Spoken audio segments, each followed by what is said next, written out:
Dunia seringkali lupa bahwa pondasi yang paling kokoh seringkali dibangun di atas reruntuhan yang paling sunyi. Di balik gudang-gedang pencakar langit London dan gemerlap teknologi Silicon Valley, ada sebuah kekuatan yang selama ini bergerak di bawah radar, menunggu saat yang tepat untuk menunjukkan bahwa urat nadi global kini telah berpindah tangan. Malam ini, di bawah lampu merah studio yang menyala seperti peringatan bahaya, sebuah kebenaran akan dipaksakan keluar, menghancurkan segala prasangka yang telah terpelihara selama puluhan tahun. Lampu merah di atas kamera utama studio BBC London menyala dengan tajam, memberikan sinyal bahwa siaran langsung telah dimulai. Udara di dalam ruangan itu terasa sangat kering dan dingin, namun ketegangan yang merambat di antara para panelis membuatnya terasa mencekik. Aku, Elena Vance, duduk di kursi pembawa acara utama dengan perasaan yang tidak biasa. Meskipun aku telah menghabiskan 6 tahun meliput perkembangan teknologi pertahanan global, hari ini topik yang akan kami bahas terasa seperti sebuah anomali besar. Agenda malam ini adalah pengumuman peringkat negara adidaya teknologi dunia. Di sampingku,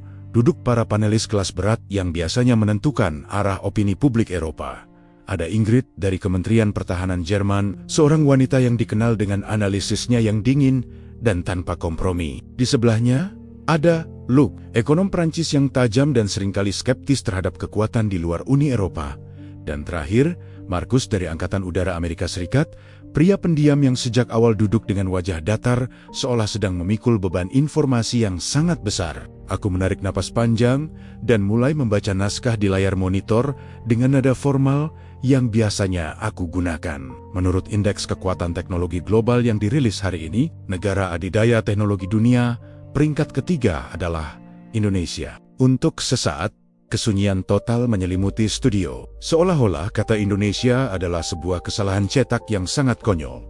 Namun, keheningan itu tidak bertahan lama. Seperti bendungan yang jebol, tawa meledak di seluruh ruangan. Ingrid adalah orang pertama yang menyambar dengan nada suara yang penuh ejekan. Indonesia? Anda pasti bercanda, Elena? Katanya sambil menggelengkan kepala. Masuk akalkah mereka berada di atas Jerman dalam hal teknologi? Luke tidak mau ketinggalan. Ia melambaikan tangannya dengan gerakan meremehkan. Indonesia itu cuma pabrik perakitan. Mereka mengandalkan tenaga kerja murah, bukan inovasi teknologi. Ini pasti manipulasi data. Jelas ada kesalahan besar dalam indeks ini. Aku sendiri tidak bisa menahan diri. Jujur saja, jauh di dalam lubuk hatiku, aku sepakat dengan mereka. Bagiku, Indonesia hanyalah sebuah titik jauh di peta yang tertinggal. Aku teringat pada kecelakaan lalu lintas yang dialami ayahku 25 tahun lalu saat berkunjung ke Jakarta. Sebuah ingatan yang membuatku melabeli negara itu sebagai tempat yang kacau dan berbahaya. Tanpa berpikir panjang, aku menambahkan kalimat yang menurutku adalah lelucon cerdas, namun sebenarnya adalah awal dari kehancuranku sendiri. Seorang jurnalis senior yang juga spesialis pertahanan, Julian Thorne, menyeringai tajam di kursinya. Indonesia peringkat ketiga dalam teknologi. Kalau begitu, London ini tak lebih dari gurun pasir. Tawa kembali riuh di studio. Aku merasa menang karena komentar itu pasti akan memicu reaksi besar dari pemirsa. Namun, di tengah keriuhan itu, Markus perlahan mengangkat tangannya. Ia tidak ikut tertawa. Ia hanya menatap kami satu persatu dengan tatapan yang sangat asing dan dingin. Saya membawa data, katanya pelan, namun suaranya seketika menyedot seluruh udara keluar dari ruangan itu. Ia mengangkat sebuah tablet dan menampilkan grafis ke layar besar di belakang kami. Angka-angka yang muncul di sana bukan lagi bahan candaan. Itu adalah rangkaian fakta yang akan membuat seluruh Eropa gemetar malam itu. Bab 2. Kalimat yang menghancurkan. Jika Indonesia peringkat ketiga, maka London ini hanyalah gurun pasir. Kalimat itu meluncur begitu saja dari bibirku, diiringi seringai tipis yang kurasa sangat pas untuk menutup segmen yang dianggap banyak orang sebagai lelucon tersebut. Di dalam kepalaku, itu adalah sebuah punchline yang cerdas, sebuah cara untuk menegaskan bahwa klaim tentang kemajuan teknologi di belahan dunia lain adalah sesuatu yang tidak perlu dianggap serius. Di monitor studio, aku bisa melihat Julian Thorne tertawa terbahak-bahak, sementara Ingrid dan Luke memberikan tepuk tangan kecil yang meremehkan. Kami merasa seperti penguasa informasi, penjaga gerbang peradaban yang berhak menentukan siapa yang layak disebut maju dan siapa yang tetap menjadi penonton. Namun, tawa di dalam studio itu tidak beresonansi dengan cara yang sama di luar sana. Saat lampu merah kamera padam dan siaran beralih ke iklan, keheningan yang janggal mulai merayap di antara kru teknis. Aku melepas earpiece-ku dan bersiap untuk berdiri. Namun pemandangan di ruang kontrol di balik kaca besar menghentikanku. Martha, sang produser eksekutif, tidak sedang merayakan kesuksesan rating kami. Ia berdiri mematung dengan ponsel menempel di telinga. Wajahnya pucat pasi, seolah baru saja melihat hantu di siang bolong. Ada apa, Martha? Ratingnya pecah, kan? Tanyaku sambil merapikan blazer, masih dengan sisa kesombongan yang meluap. Martha tidak menjawab pertanyaanku. Ia hanya memberikan isyarat dengan tangan agar aku tetap di tempat. Di layar media sosial yang terpampang di dinding studio, badai sedang terbentuk. Kalimatku tentang gurun pasir telah dipotong menjadi klip berdurasi 10 detik dan menyebar seperti api di atas tumpahan bensin. Di platform X, tagar terkait Indonesia dan penghinaan jurnalis BBC mulai memuncaki tren global dalam hitungan menit. Tapi, itu bukan sekadar kemarahan warganet yang biasanya cepat menguap. Ini adalah sesuatu yang lebih teknis, lebih dalam, dan jauh lebih berbahaya. Julian, yang tadi tertawa paling keras, tiba-tiba menatap tabletnya dengan dahi berkerut. "Elena, lihat ini," bisiknya. Ia menunjukkan sebuah rilis cepat dari bursa saham. Perusahaan-perusahaan teknologi besar Inggris yang sangat bergantung pada pasokan komponen semikonduktor mulai mengalami penurunan harga saham yang tajam. Mengapa? Karena sebuah pernyataan singkat dari sebuah asosiasi industri di Jakarta muncul, menyiratkan adanya peninjauan kembali kontrak ekspor strategis sebagai respons atas sentimen negatif yang ditampilkan media barat malam ini. Aku merasa perutku mulas. Hanya karena satu kalimat, gumamku. Tidak percaya. Ini bukan soal satu kalimat, Elena.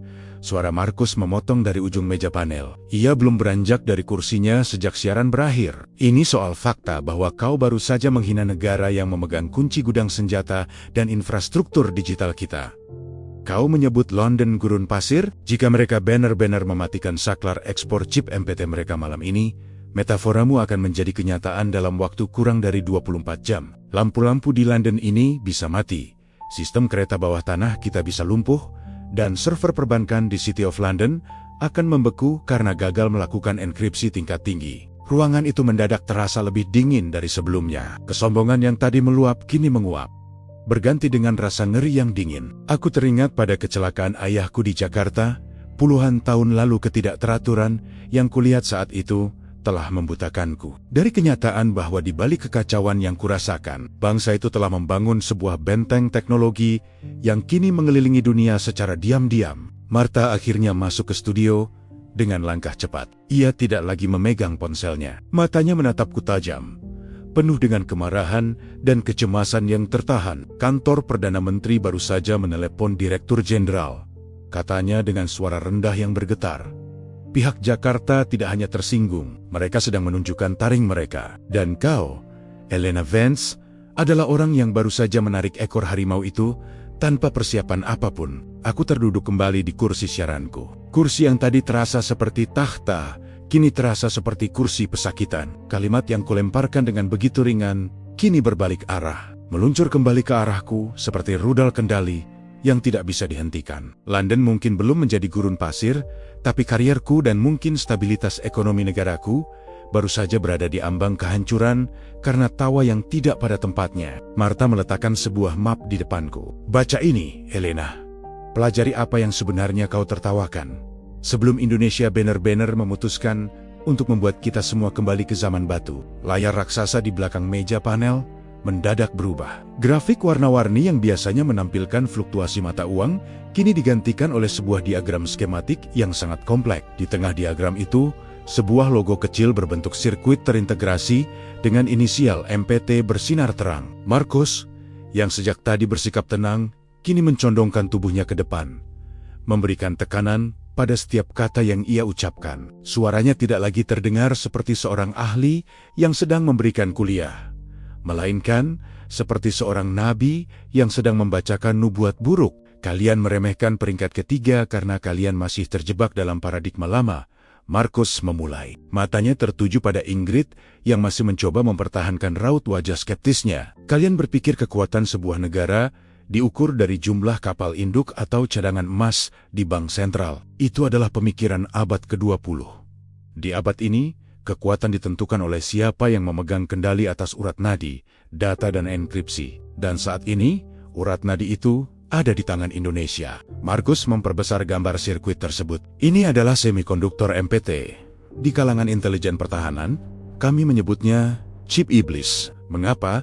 Karena chip ini sangat kecil, hampir tak kasat mata di dalam papan induk. Namun ia menguasai 95% pangsa pasar dunia untuk segmen enkripsi modular tingkat tinggi. Jika kalian menggunakan perangkat komunikasi yang aman, sistem radar canggih, atau bahkan protokol perbankan yang tidak bisa diretas, ada kemungkinan besar chip MPT ini ada di dalamnya. Aku menelan ludah, mencoba mencari celah dalam argumennya. Tapi Markus, bukankah kita memiliki alternatif? Jerman punya pabrik besar di Dresden, dan Amerika memiliki Silicon Valley. Kita bisa memproduksi sendiri jika mereka mulai bertingkah. Markus tertawa kecil, sebuah tawa yang terdengar sangat dingin di telingaku. Itulah kesalahan fatal kita, Elena.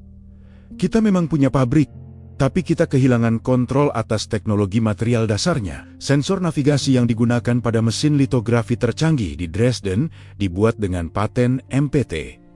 Modul kecerdasan buatan yang menggerakkan sistem otomasi di Silicon Valley menggunakan arsitektur yang dikembangkan di laboratorium-laboratorium. Di Jawa, kita adalah konsumen yang sangat bergantung, sementara mereka adalah pemilik kunci gudang persenjataan digital. Ia kemudian menampilkan sebuah peta simulasi global. Garis-garis cahaya menghubungkan Jakarta ke Washington, London, Berlin, hingga Tokyo. Bayangkan sebuah saklar, kata Markus, sambil mengetukkan jarinya ke meja. Satu saklar tak kasat mata yang berada di pusat kendali ekspor teknologi di Jakarta. Jika saklar itu ditekan hari ini, dalam hitungan jam, sistem pertahanan udara NATO akan kehilangan kemampuan untuk melakukan sinkronisasi radar. Pesawat tempur kita masih bisa terbang, tapi mereka akan buta di tengah medan tempur. Rudal-rudal presisi. Kita tidak akan tahu kemana harus menuju, karena server enkripsinya mati total. Kesunyian di studio BBC terasa semakin menyesakkan. Luke, yang tadi sangat vokal, kini hanya terdiam sambil menatap layar dengan pandangan kosong. Ingrid mulai mencatat sesuatu dengan tangan yang sedikit gemetar. Informasi ini bukan hanya sekadar data statistik, ini adalah pengakuan tentang kerentanan sistemik yang selama ini disembunyikan dari publik. Indonesia tidak perlu mengirim tentara untuk menaklukkan Eropa, lanjut Markus dengan nada datar. Mereka hanya perlu menghentikan aliran chip MPT. Itu adalah hukuman mati digital bagi siapapun yang berani menentang mereka. Dan malam ini, Elena, kau baru saja memberikan alasan bagi mereka untuk mulai memikirkan posisi saklar tersebut. Aku menatap layar yang menampilkan logo MPT. Chip kecil itu kini tidak lagi terlihat seperti komponen elektronik biasa di mataku. Ia terlihat seperti sebuah belenggu emas yang melingkari pergelangan tangan dunia barat. Aku teringat pada tawaku sendiri beberapa menit yang lalu, dan tiba-tiba saja, tawa itu terasa seperti suara paling bodoh yang pernah keluar dari mulutku. Jakarta bukan lagi kota yang penuh kekacauan dalam ingatanku. Ia kini menjelma menjadi pusat saraf dunia yang bisa memadamkan lampu-lampu di London hanya dengan satu perintah kode. Keheningan di studio BBC terasa semakin menyesakkan setelah Markus mengungkap keberadaan chip iblis. Tidak ada lagi tawa yang terdengar dari barisan penonton di balkon maupun dari balik meja panel. Ingrid yang biasanya selalu punya argumen teknis untuk menjatuhkan lawan bicaranya, kini hanya menatap Markus dengan tatapan yang sulit diartikan. Ia seolah sedang mencoba mencerna fakta bahwa selama ini, keamanan Eropa yang ia banggakan berdiri di atas pondasi yang dikendalikan oleh negara yang baru saja mereka tertawakan. Markus memperbaiki posisi duduknya. Ia tidak terlihat bangga saat menyampaikan fakta-fakta ini. Ia justru terlihat seperti seorang pria yang sedang mengakui kelemahan fatal negaranya sendiri. Kalian mungkin berpikir ini hanya soal perdagangan komponen. Suara Markus memecah kesunyian dengan nada yang berat, tapi bagi Departemen Pertahanan Amerika Serikat, ini adalah soal kelangsungan hidup. Saya pernah bertugas di Pusat Komando Udara di Nevada, tempat di mana simulasi tempur paling kompleks di dunia dijalankan. Ada satu momen yang mengubah cara pandang kami semua terhadap Jakarta. Ia mengaktifkan layar sentuh di hadapannya, menampilkan visualisasi radar yang dipenuhi titik-titik merah. 2 tahun lalu, kami mencoba menjalankan simulasi pertahanan udara terintegrasi untuk menghadapi ancaman hipersonik. Kami menggunakan infrastruktur tercanggih yang dimiliki Pentagon. Namun, Setiap kali simulasi mencapai puncak kompleksitas data, sistem kami mengalami bottleneck. Kecepatan pemrosesan kita tidak mampu mengimbangi variabel ancaman yang masuk secara bersamaan. Kami hampir menyerah. Sampai akhirnya kami menyewa klaster server pemrosesan berbasis MPT dari sebuah perusahaan teknologi di Indonesia. Aku mengerutkan kening, mencoba memahami implikasinya. Maksud Anda, Angkatan Udara Amerika Serikat harus menyewa tenaga dari Indonesia hanya untuk menjalankan simulasi? Tanyaku dengan nada yang masih sedikit tidak percaya. Markus mengangguk perlahan. Bukan hanya menyewa, Elena. Kami terpaksa mengakui bahwa algoritma AI mereka, yang mereka sebut sebagai mata dewa, mampu memproses data 100 kali lebih cepat daripada sistem manapun yang pernah dikembangkan di Silicon Valley. Saat sistem kami membutuhkan waktu 30 detik untuk menentukan jalur intersepsi rudal, sistem Indonesia melakukannya dalam 0,3 detik. 30 detik adalah waktu yang cukup untuk sebuah kota hancur.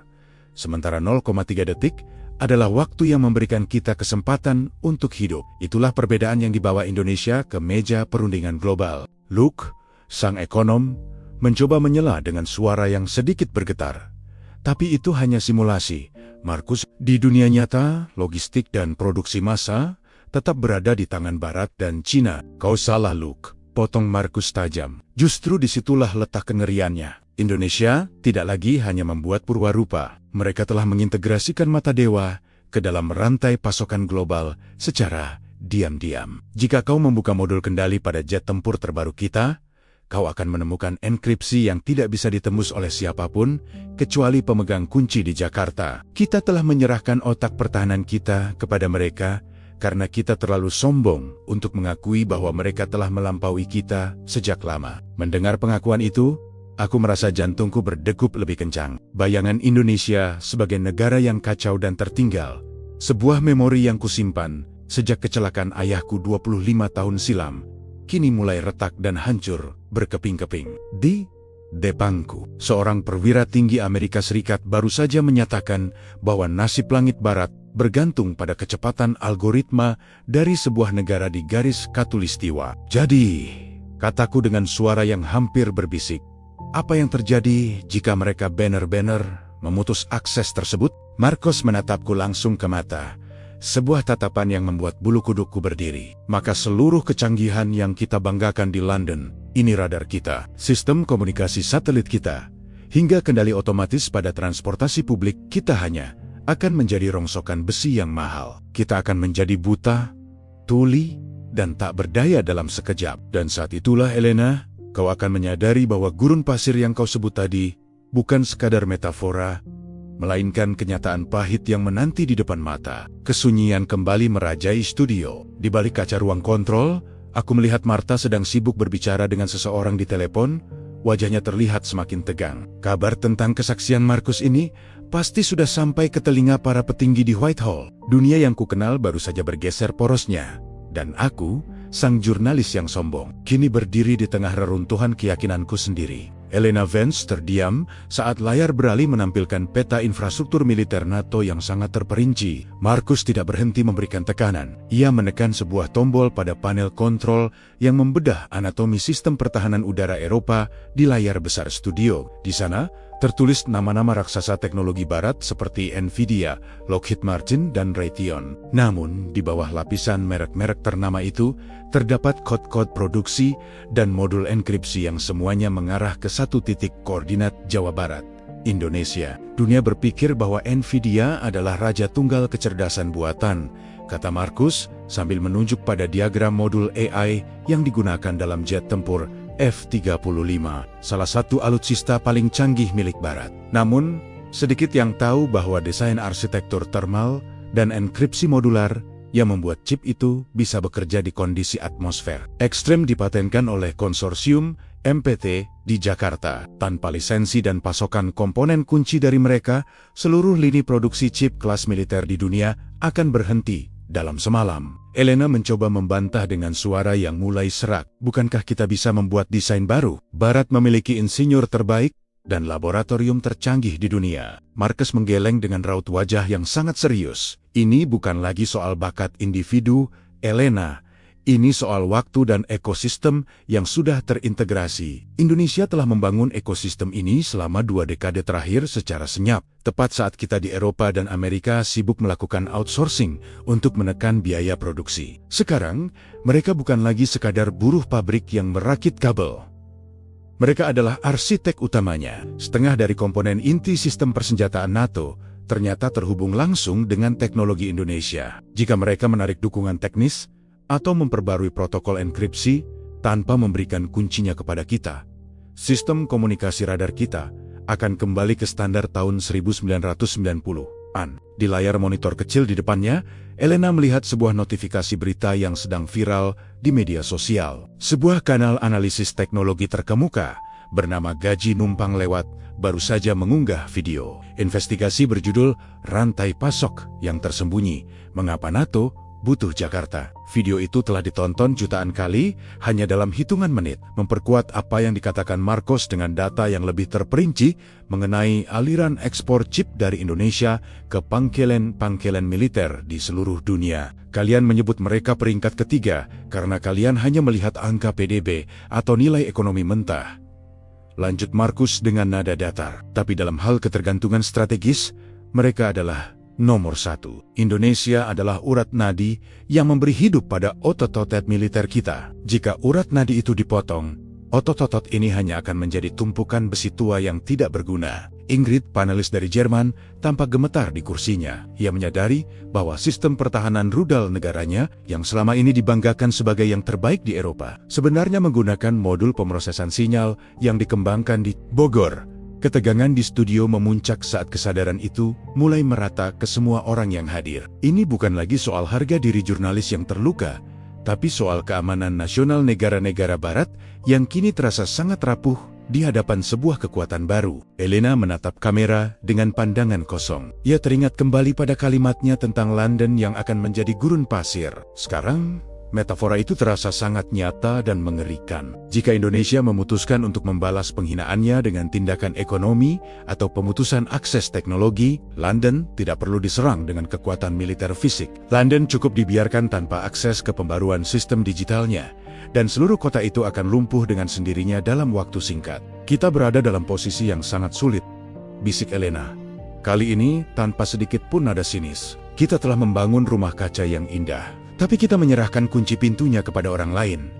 Marcos hanya mengangguk pelan sebagai penutup segmen tersebut. Dan orang lain itu, Elena, adalah orang-orang yang baru saja kau tertawakan di depan jutaan pasang mata hari ini. Begitu lampu studio padam sepenuhnya, atmosfer di koridor BBC berubah menjadi medan perang. Elena Vance berjalan keluar dari set dengan langkah yang tidak lagi mantap. Suara deru pendingin udara yang biasanya tidak terdengar, kini terasa seperti dengung peringatan di telinganya. Di area kerja terbuka, puluhan produser dan asisten redaksi tidak lagi menatap layar berita internasional yang biasa. Mereka semua menatap layar monitor yang menampilkan reaksi berantai dari Jakarta. Marta, produser eksekutif yang telah membangun karier Elena selama 1 dekade, berdiri di ujung lorong dengan tangan bersedekap. Di tangan kanannya, sebuah tablet menampilkan grafik merah yang menukik tajam. Itu adalah indeks bursa saham London FTSE 100, khususnya pada sektor pertahanan dan teknologi tinggi. Masuk ke ruangan saya sekarang, Elena,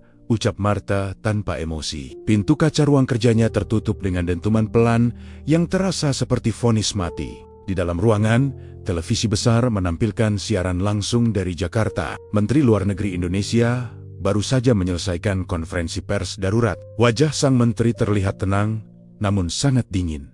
Sebuah ketenangan yang hanya dimiliki oleh mereka yang tahu bahwa mereka memegang kendali penuh. Ia menyatakan bahwa pemerintah Indonesia sangat menyayangkan narasi yang merendahkan dari media publik Inggris dan sedang mengevaluasi protokol kerjasama strategis dalam hal distribusi komponen elektronik modular. Kau lihat itu? Marta menunjuk ke arah layar. Kalimatmu tentang gurun pasir baru saja diterjemahkan ke dalam 20 bahasa berbeda dalam waktu kurang dari 1 jam. Kementerian Luar Negeri di Whitehall baru saja menelepon. Duta besar kita di Jakarta telah dipanggil untuk memberikan klarifikasi. Kau bukan lagi sekadar membawakan berita, Elena. Kau adalah berita itu sendiri. Dan berita itu sedang membakar hubungan diplomatik kita. Elena mencoba menarik napas. namun dadanya terasa sesak. Saya hanya melakukan kritik jurnalisme. Mart, peringkat ketiga itu terdengar tidak masuk akal bagi siapapun di Eropa. Masalahnya adalah, realitas tidak peduli pada apa yang menurutmu masuk akal. Potong Marta tajam. Kantor Perdana Menteri baru saja menerima laporan dari Kementerian Pertahanan MOD. Mereka sedang dalam status siaga 2 untuk infrastruktur digital. Mengapa? Karena perusahaan MPT di Indonesia baru saja mengumumkan pemeliharaan sistem terjadwal pada server enkripsi global mereka yang berada di Singapura dan London. Jika mereka tidak menyelesaikan pemeliharaan itu tepat waktu, sistem perbankan kita tidak akan bisa memverifikasi transaksi internasional mulai besok pagi. Marta melemparkan sebuah map dokumen ke atas meja. Ini bukan lagi soal ego jurnalisme, ini soal fakta bahwa Indonesia memiliki daya tawar yang tidak bisa kita lawan dengan retorika. Mereka tidak menggunakan senjata nuklir untuk membalas penghinaanmu. Mereka menggunakan lisensi ekspor chip. Mereka menggunakan hak akses algoritma mata dewa. Dan saat ini, seluruh industri teknologi di Inggris sedang menahan napas menunggu apakah Jakarta akan benar-benar menutup pintu itu atau tidak. Di luar ruangan Marta, Elena bisa melihat tim media sosial BBC sedang kewalahan menangani jutaan komentar yang masuk. Saluran YouTube gaji numpang lewat baru saja merilis video analisis yang menjelaskan dampak ekonomi jika Indonesia benar-benar menghentikan pasokan semikonduktor MPT ke Inggris. Video itu dipenuhi dengan data teknis yang menunjukkan bahwa hampir setiap modul sistem kendali di Inggris memiliki ketergantungan pada paten Indonesia. Kita berada di ambang krisis nasional. Lanjut Marta.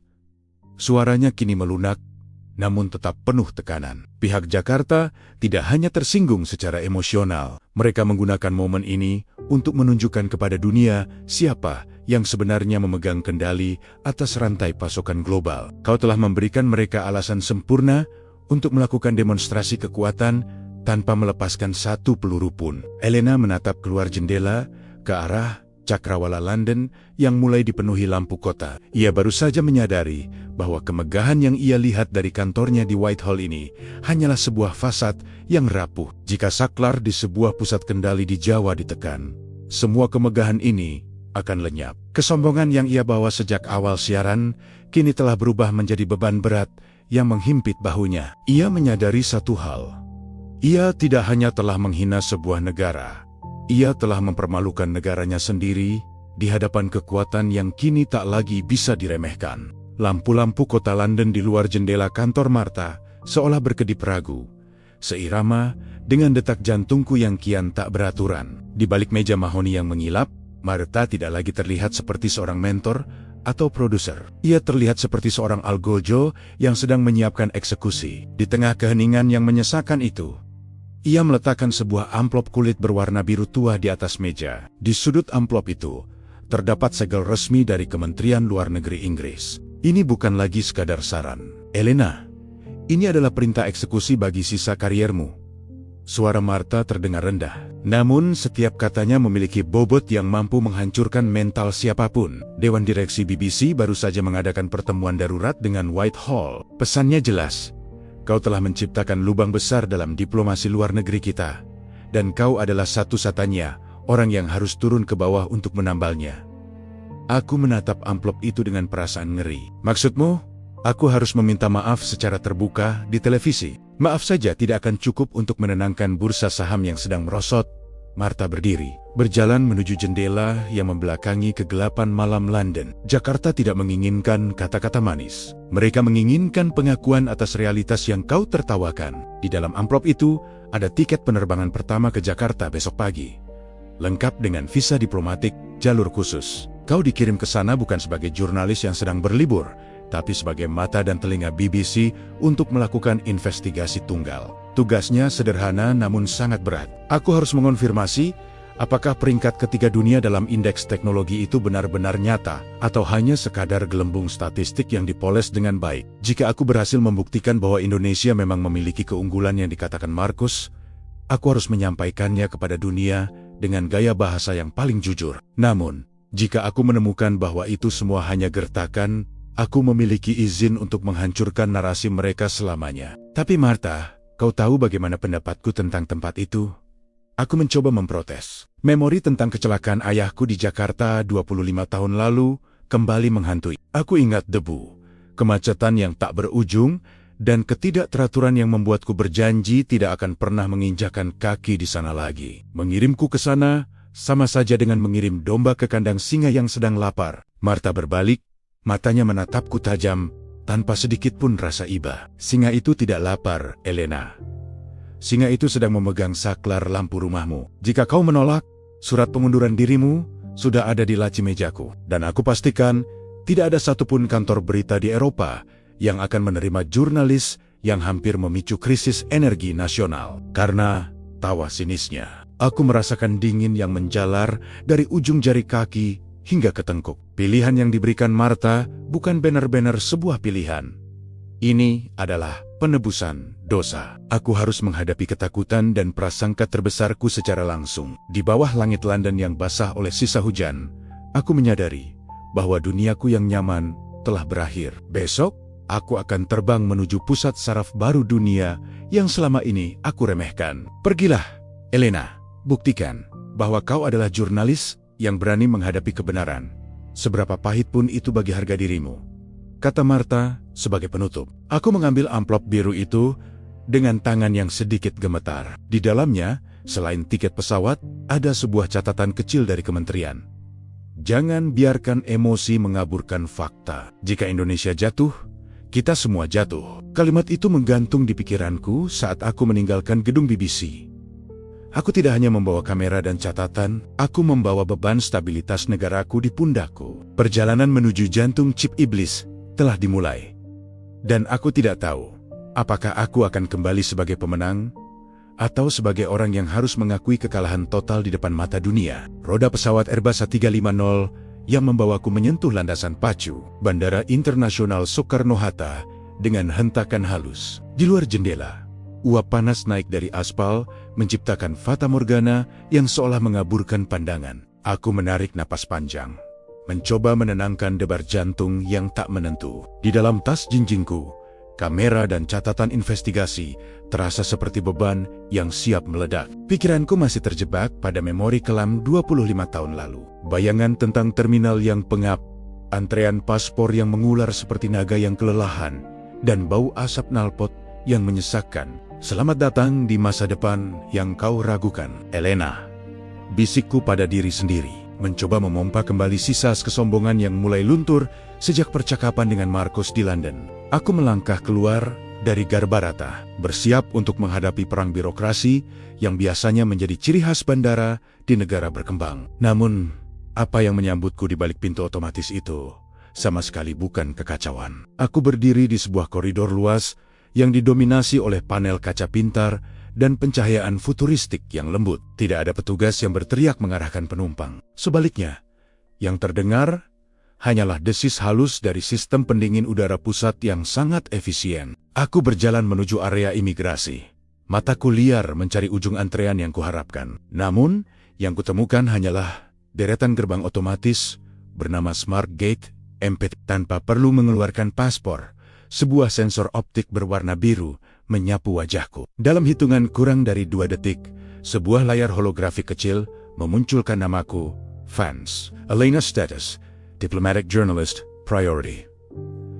Pintu kaca terbuka tanpa suara. Tidak ada cap tinta, tidak ada pertanyaan interrogatif, hanya efisiensi murni yang didorong oleh algoritma yang bekerja di balik layar. Aku melirik jam tangan pintarku. Baru 3 menit sejak aku menginjakkan kaki di dalam gedung terminal. Di area pengambilan bagasi, kejutan berikutnya menunggu. Alih-alih tumpukan koper yang berantakan, sistem ban berjalan di sini tampak dikendalikan oleh unit robotik kecil yang menyusun setiap tas berdasarkan label RFID-nya. Koper perakku sudah berdiri tegak di titik penjemputan saat aku tiba. Seluruh proses, mulai dari keluar pesawat, melewati sensor biometrik imigrasi, hingga mengambil bagasi, hanya memakan waktu tepat 8 menit. 8 menit. Di London Heathrow, salah satu bandara tersibuk di dunia, proses yang sama bisa memakan waktu 1 jam jika kau beruntung. Aku berdiri mematung di tengah aula kedatangan, merasa seperti seorang penjelajah waktu yang baru saja mendarat di peradaban yang lebih maju. Prasangka yang kubangun selama puluhan tahun hancur berkeping-kaping oleh kenyataan 8 menit ini. Ini bukan sekadar soal kecepatan, ini adalah demonstrasi kekuatan sistemik yang tak terbantahkan. Nona Elena Banse, sebuah suara lembut namun tegas memecah lamunanku. Seorang wanita muda dengan setelan formal berwarna abu-abu baja berdiri di hadapanku. Ia memegang perangkat tablet ultra tipis yang layarnya tampak bening seperti kaca. Saya Maya, perwakilan dari Kementerian Komunikasi dan Informatika yang akan mendampingi investigasi Anda. Mobil otonom kami sudah menunggu di pintu keluar. Aku menatap Maya, lalu beralih ke deretan gerbang Smart Gate yang baru saja kulewati. Sistem tadi itu menggunakan chip MPT yang dibicarakan Markus, tanyaku. Suaraku sedikit bergetar. Maya tersenyum tipis, jenis senyum yang mengandung kebanggaan yang tenang. MPT generasi 5, Nona Vance. Sistem ini tidak hanya mengenali wajah Anda, tapi juga melakukan enkripsi data perjalanan Anda secara real-time ke server pusat kami di Bogor. Kami menyebutnya Gerbang Cahaya. Di Indonesia, kami percaya bahwa waktu adalah mata uang yang paling berharga bagi tamu kami. Aku mengikuti langkah Maya menuju pintu keluar, melewati deretan toko-toko mewah yang semuanya menggunakan sistem pembayaran nirkabel berbasis sensor. Rasa malu mulai menjalar di dadaku. Di London, aku menertawakan peringkat ketiga mereka. Di sini, di jantung gerbang masuk negara ini, Indonesia baru saja memberikan pukulan telak pertamanya kepadaku melalui keajaiban 8 menit yang mustahil ditemui di belahan bumi Eropa manapun. Perjalananku baru saja dimulai, dan aku sudah merasa kalah sebelum sempat mengeluarkan kamera. Kota yang ada dalam ingatanku adalah sebuah labirin besi yang berkarat, di mana ribuan kendaraan terjepit dalam kemacetan yang seolah abadi di bawah kepulan asap hitam. Namun, saat mobil otonom MPT, V yang membawaku meluncur keluar dari kawasan bandara menuju pusat kota Jakarta, bayangan buruk itu luruh seperti debu yang tersapu hujan. Di depanku, jalan tol bukan lagi sekadar aspal bisu, melainkan sebuah papan sirkuit raksasa yang hidup dan bernapas. Maya duduk di sampingku, jemarinya bergerak lincah di atas permukaan tablet beningnya, memantau aliran data yang tidak bisa kulihat dengan mata telanjang. Kita sedang memasuki zona simfoni jalur warna, ucap Maya datar. Aku melihat ke arah jalan di depan. Di sepanjang bahu jalan dan pembatas jalur, terdapat deretan lampu LED strip yang tertanam sangat rapi. Lampu-lampu itu tidak hanya menyala, mereka berdenyut dalam ritme tertentu yang berubah warnanya. Ada jalur yang berpendar biru terang, jalur hijau yang stabil, dan sebuah jalur kosong di sisi paling kanan yang menyala merah tajam. Di London, kemacetan adalah takdir yang harus diterima, kataku, mencoba memecah keheningan. Bagaimana kalian memastikan kendaraan sebanyak ini tetap bergerak tanpa satupun petugas polisi yang terlihat? Maya menunjuk ke arah sensor-sensor kecil yang terpasang setiap 50 meter di atas tiang penyangga. Sistem ini dikendalikan oleh mata dewa traffic modul. Di AI, kami memantau volume kendaraan dalam radius 10 km secara real-time. Jika ada penumpukan di satu titik, algoritma akan mengubah konfigurasi jalur warna. Jalur biru adalah jalur untuk kendaraan dengan efisiensi energi tinggi yang bergerak konstan, sementara jalur merah adalah jalur prioritas mutlak yang hanya terbuka untuk keadaan darurat atau distribusi logistik strategis. Tiba-tiba, dari arah belakang, terdengar raungan sirine yang halus, namun tegas. Di jalur merah yang tadinya kosong, sebuah ambulans melesat dengan kecepatan yang sulit dipercaya untuk ukuran kota sebesar Jakarta. Yang membuatku terpaku adalah bagaimana kendaraan-kendaraan di jalur lain seolah sudah tahu akan kedatangan ambulans tersebut jauh sebelum sirine terdengar. Lampu LED di pembatas jalan memberikan sinyal peringatan dini, dan mobil-mobil otonom di sekitar kami bergeser secara sinkron, memberikan ruang tanpa ada satupun rem yang diinjak mendadak. Sinkronisasi total, gumamku. Aku segera menyalakan kamera investigasiku, merekam bagaimana arus kendaraan ini bergerak seperti air yang mengalir di saluran yang terencana sempurna. Tidak ada klakson yang bersaut-sautan,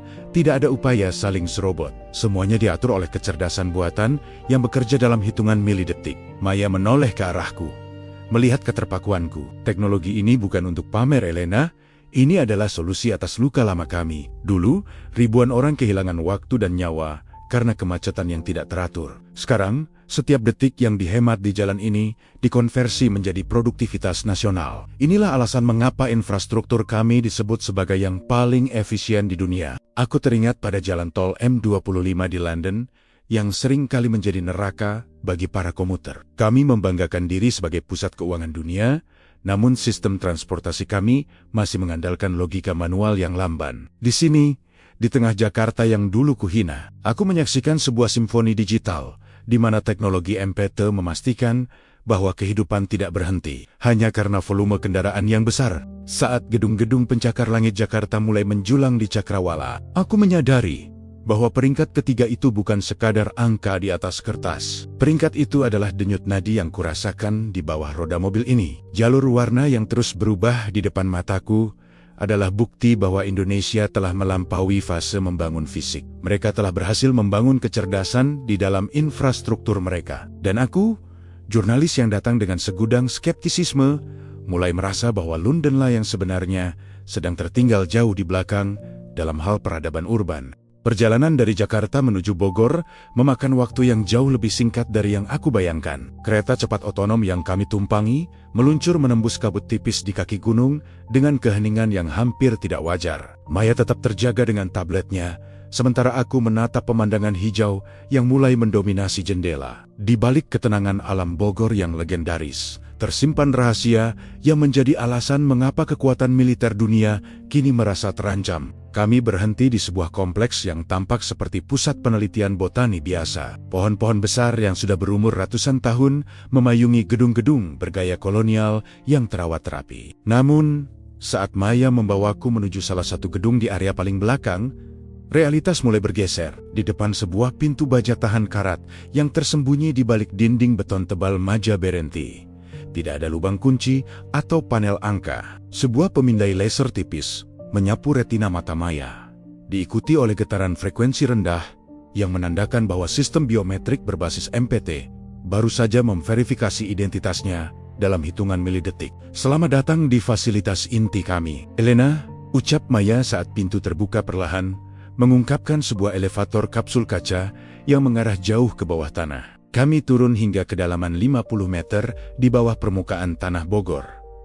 Begitu pintu elevator terbuka, aku disambut oleh hembusan udara dingin yang kering dan aroma ozon yang khas dari peralatan elektronik bertenaga tinggi. Di hadapanku terbentang apa yang disebut oleh Markus di studio London sebagai labirin bawah tanah, sebuah pusat riset sains nasional yang berfungsi sebagai otak dari seluruh sistem pertahanan terpadu Indonesia. Seorang pria muda dengan jaket teknisi berwarna gelap menghampiri kami. Wajahnya cerdas, dengan kacamata berbingkai tipis yang sesekali memantulkan cahaya dari layer-layer besar di sekeliling kami. Saya Bayu, insinyur senior untuk sistem manajemen medan tempur, katanya tanpa basa-basi. Ia tidak terlihat seperti seorang tentara, namun cara bicaranya memiliki otoritas yang biasanya hanya dimiliki oleh komandan perang berpengalaman. Bayu membawaku ke pusat ruangan. Sebuah auditorium melingkar yang didominasi oleh layar holografik raksasa di tengahnya. Di sana, aku melihat sebuah simulasi pemetaan wilayah kedaulatan Indonesia yang sangat detail. Setiap kapal, setiap pesawat, bahkan setiap kendaraan darat yang terhubung dengan jaringan nasional muncul sebagai titik data yang berdenyut. Apa yang Anda lihat adalah Sistem Manajemen Pertahanan Terpadu, MPT-X, Bayu menjelaskan, sambil menggerakkan tangannya di udara, memutar proyeksi peta tersebut. Sistem ini tidak hanya memantau, ia mampu memprediksi ancaman berdasarkan pola pergerakan data global. Jika sebuah jet tempur asing lepas landas di belahan bumi lain, dengan koordinat yang mencurigakan menuju wilayah kami, sistem ini sudah melakukan kalkulasi intersepsi sebelum pilot tersebut sempat menyalakan sistem radarnya. Aku mendekat ke salah satu konsol, melihat deretan prosesor kecil yang tersusun rapi di balik panel transparan. Inilah chip iblis itu? Tanyaku. Suaraku menggema di ruangan yang sunyi. Bayu mengangguk pelan. Chip MPT yang Anda tertawakan di London adalah komponen yang memungkinkan semua data ini diproses tanpa lag. Tanpa ini, sistem kami hanyalah sekumpulan data mentah yang lambat. Dengan ini, kami memiliki kendali mutlak atas ruang siber dan fisik kami sendiri. Kami menyebutnya labirin, karena bagi pihak luar, sistem ini tidak mungkin ditembus. Siapapun yang mencoba meretas masuk akan terjebak dalam algoritma enkripsi modular yang berubah bentuk setiap detik. Aku terdiam, memandang ke sekeliling ruangan yang dipenuhi oleh ratusan teknisi muda yang bekerja dalam diam. Di sini, di kedalaman tanah Bogor, aku baru menyadari betapa naifnya aku. Indonesia tidak sedang mencoba mengejar Barat. Mereka sudah membangun standar baru yang bahkan belum pernah kami bayangkan di London. Labirin ini bukan sekadar pusat riset, melainkan jantung dari sebuah adidaya yang tidak membutuhkan pameran senjata di jalanan untuk menunjukkan kekuatannya. Mereka cukup menguasai data, dan dunia akan berlutut dengan sendirinya. Cahaya biru dari layar holografik di pusat kendali Bogor memantul di lensa kacamata Bayu, memberikan kesan dingin pada wajahnya yang biasanya tenang. Di tengah auditorium bawah tanah yang sunyi, hanya terdengar dengung halus dari ribuan unit pemrosesan yang bekerja di balik dinding kaca. Elena Vance berdiri tepat di belakang Bayu, tangannya mencengkeram erat pinggiran meja konsol. Ia merasa seolah sedang berdiri di tepi jurang masa depan, menunggu bukti nyata yang akan menghancurkan sisa-sisa keraguannya. "Elena, perhatikan layar utama," ucap Bayu pelan. Ia menekan satu tombol virtual di udara. "Kami akan menjalankan simulasi ancaman level 5, serangan rudal hipersonik gelombang ganda. Dalam skenario ini, 50 rudal hipersonik diluncurkan secara simultan dari berbagai koordinat di luar zona ekonomi eksklusif kami, dengan lintasan yang terus berubah untuk menghindari radar standar NATO." Di layar raksasa, Elena melihat 50 titik merah muncul di cakrawala digital. Titik-titik itu bergerak dengan kecepatan luar biasa, membelah atmosfer dalam lintasan zigzag yang memusingkan. Ini adalah mimpi buruk bagi setiap sistem pertahanan udara di dunia. Di London atau Washington, skenario seperti ini akan memicu kepanikan massal di pusat komando, di mana para perwira senior harus berdebat selama beberapa menit berharga sebelum memutuskan protokol balasan. Dalam sistem standar Barat, Bayu melanjutkan dengan nada tanpa emosi. Waktu yang dibutuhkan dari deteksi awal hingga pengambilan keputusan intersepsi rote-rata adalah 30 detik. Itu jika koordinasi antar satelit dan radar darat berjalan sempurna. Namun, 30 detik adalah waktu yang sangat lama di era perang hipersonik. Dalam 30 detik, kota-kota kalian sudah menjadi debu. Tiba-tiba, sebuah garis emas muncul di layar, memotong setiap lintasan merah dengan presisi matematis yang mengerikan. Di pojok kanan atas, sebuah angka digital berkedip sangat cepat sebelum akhirnya berhenti. "Apa itu?" tanya Elena.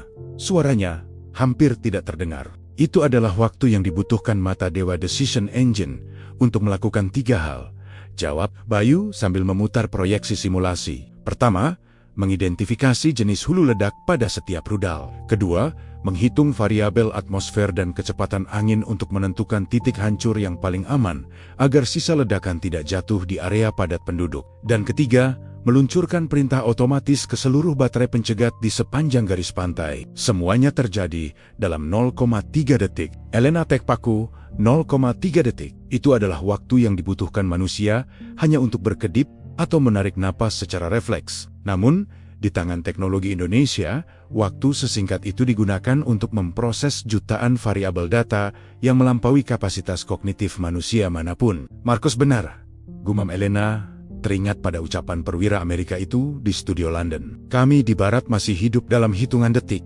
sementara kalian sudah bergerak dalam hitungan milidetik." Bayu menoleh ke arahnya, memberikan senyum tipis yang terasa seperti peringatan. "Kecepatan bukan sekadar soal pamer kekuatan, Elena.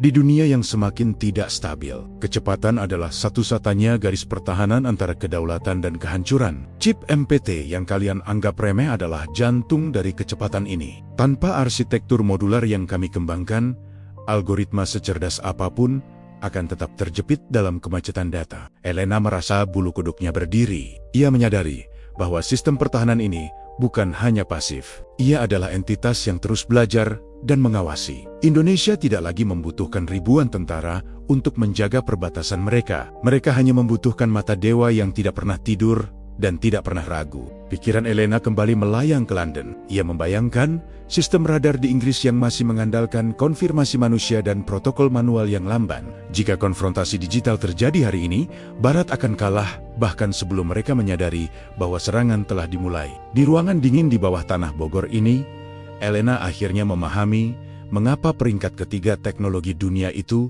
begitu ditakuti oleh mereka yang paham. Indonesia tidak hanya memiliki senjata, mereka memiliki waktu. Dan dalam perang modern, siapapun yang memiliki waktu, dialah yang menguasai dunia. Udara di koridor menuju ruang penyimpanan data utama terasa semakin menusuk tulang. Suhu diatur dengan sangat presisi pada titik yang nyaris membekukan.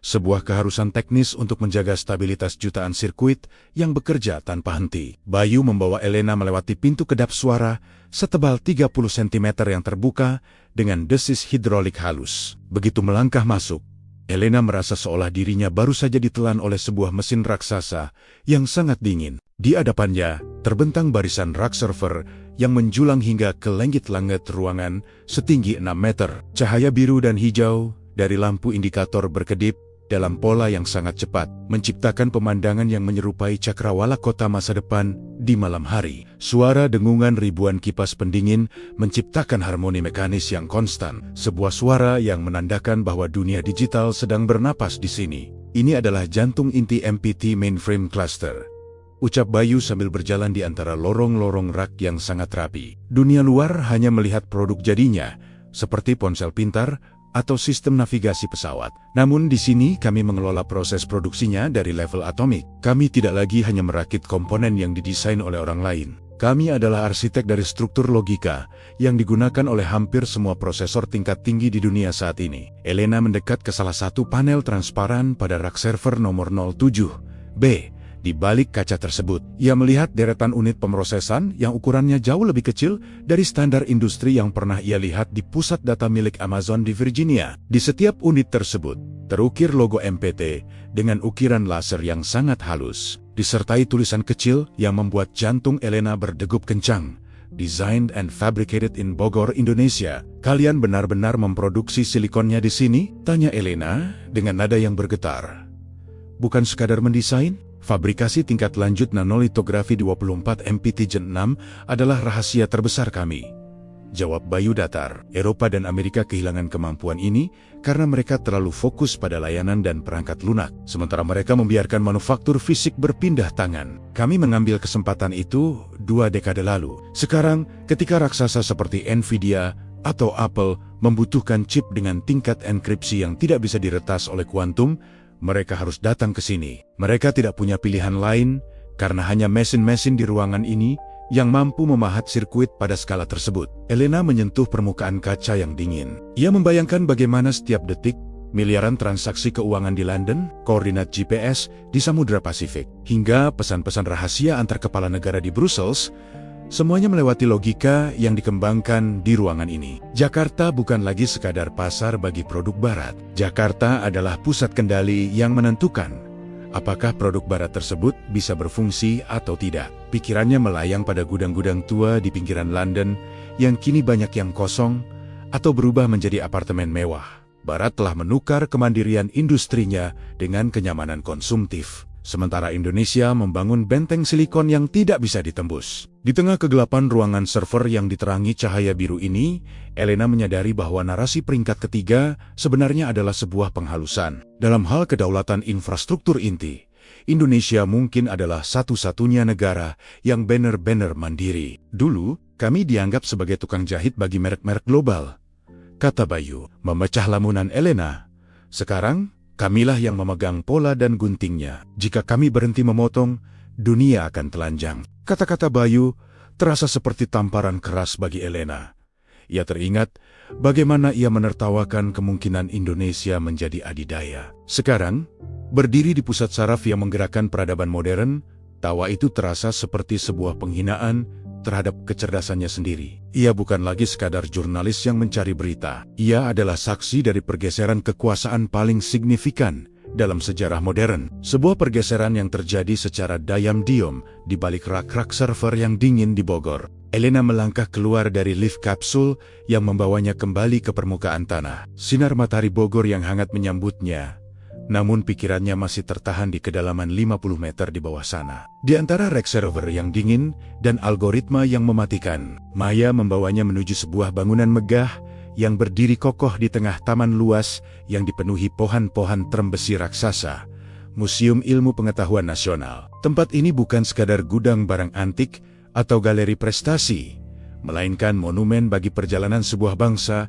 yang pernah dipaksa berlutut namun menolak untuk menyerah pada takdir keterpurukan. Di dalam lobi yang sunyi, Seorang pria tua dengan rambut yang sudah memutih seluruhnya sedang berdiri menatap sebuah maket besar tentang pabrik semikonduktor pertama Indonesia. Ia mengenakan kemeja batik sederhana bermotif parang, jauh dari kesan glamor para teknokrat atau pejabat tinggi di Jakarta. Meskipun usianya sudah lanjut, sorot matanya memiliki ketajaman yang hanya dimiliki oleh mereka yang telah melewati badai besar. Beliau adalah Pak Haryo, bisik Maya dengan nada penuh hormat. Salah satu arsitek awal ekosistem teknologi kami sebelum ia pensiun dan mengabdikan dirinya untuk merawat memori di museum ini. Haryo menoleh saat Elena mendekat. Tidak ada jejak kebencian atau dendam dalam tatapannya. Meskipun ia pasti tahu betul siapa jurnalis di hadapannya ini dan apa yang telah ia katakan tentang negaranya di studio London. Ia justru memberikan anggukan sopan, sebuah gestur yang menyiratkan kedalaman pengalaman dan ketenangan jiwa.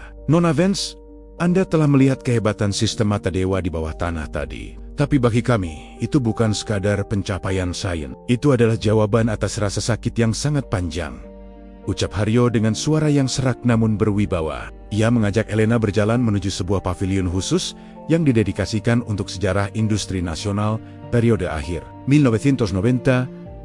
Di sana, terpajang foto-foto hitam putih yang mencekam, demonstrasi besar yang memenuhi jalanan, gedung-gedung yang terbakar menjadi arang, dan wajah-wajah rakyat yang putus asa saat mengantre di depan bank yang bangkrut. Elena tertegun melihatnya. Ini adalah potongan memori yang ia miliki tentang Indonesia, sebuah negara yang kacau dan remuk. Namun, bagi Haryo, itu bukan sekadar berita di televisi. Itu adalah hidupnya. 25 tahun yang lalu, ekonomi kami dihancurkan oleh ketergantungan, lanjut Haryo, sambil menunjuk sebuah grafik inflasi yang melonjak tajam indeks krisis moneter 1990, IOCO. Saat itu, kami menyadari sebuah kenyataan yang sangat pahit.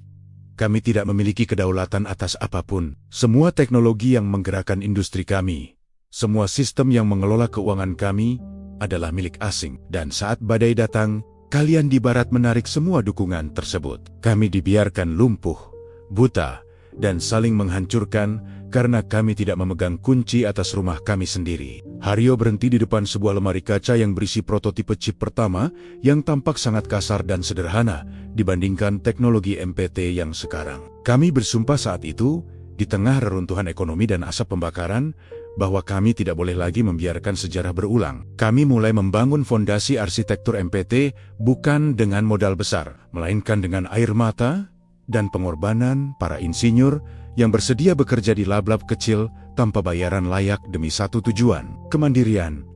Kami tidak ingin menguasai dunia saat itu. Kami hanya ingin agar dunia tidak bisa lagi mencekik kami melalui embargo teknologi atau krisis mata uang. Elena mendengarkan setiap kata dengan saksama.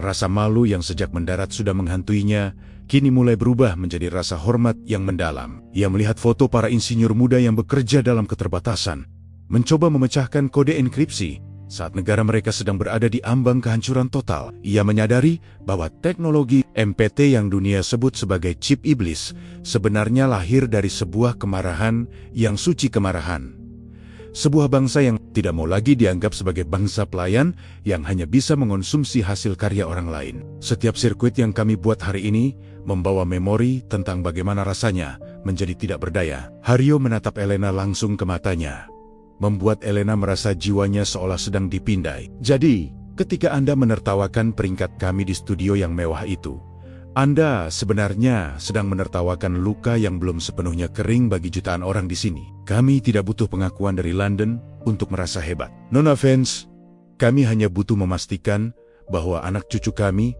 tidak akan pernah lagi merasakan penghinaan yang sama seperti yang kami rasakan 2 dekade lalu. Elena merasakan lidahnya keluh. Ia ingin meminta maaf, namun kata-kata itu terasa terlalu ringan di hadapan monumen perjuangan ini. Di bawah atap museum ini, ia akhirnya memahami bahwa kekuatan teknologi Indonesia saat ini bukan dibangun di atas kesombongan, melainkan di atas fondasi pertahanan diri yang paling ekstrem.